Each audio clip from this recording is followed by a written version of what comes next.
मोर छत्तीसगढ़ महातारी तोला बारंबार प्रणाम रे। छत्तीसगढ़ महातारी तोला बारंबार प्रणाम रे। तोर गुलामा जन्मोदाई हो,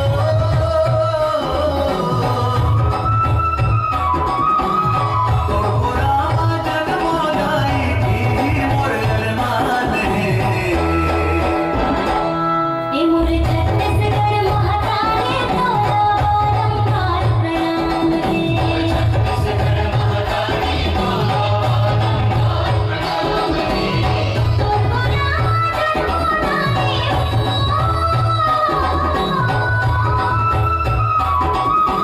तोर गुलामा जन्मोदाई की मोर अरमान है।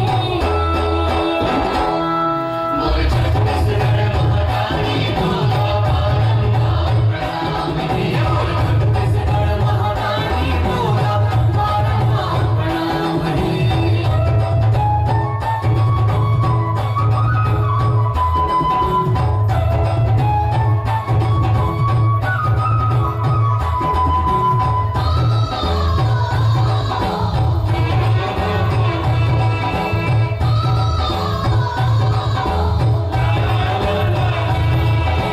छत्तीसगढ़िया सबले बढ़िया जगमाला कमावे।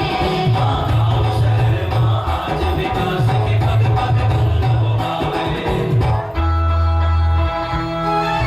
तोर गुलामा जन्म सदाई संत ऋषि मुनि ज्ञानी।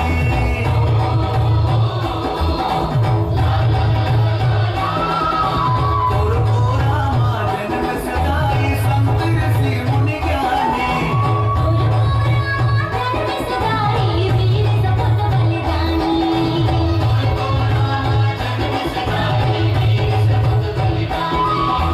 जौन हलग में बढ़ाई खुदाई हो,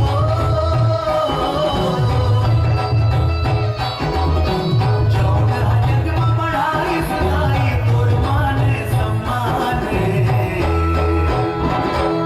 हे मोर छत्तीसगढ़ महातारी तोला बारंबार प्रणाम रे।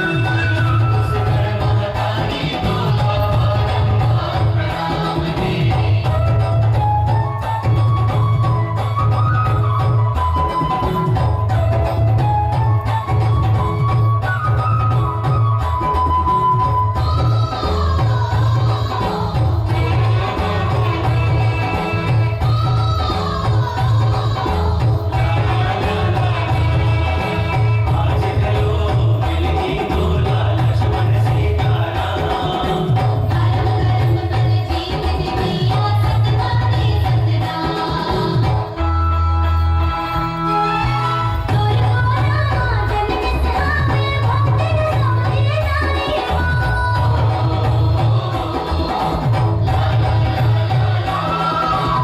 तोर गुलामा जन्म सहावे भक्ति न समझे जानी हो। तोर गुलामा जन्म सहावे मानो सैया मारी हो।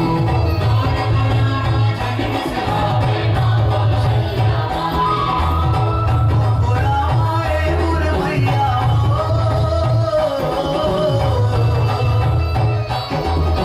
तोर गुलामा राम जी की ननिहाल है। मोर छत्तीसगढ़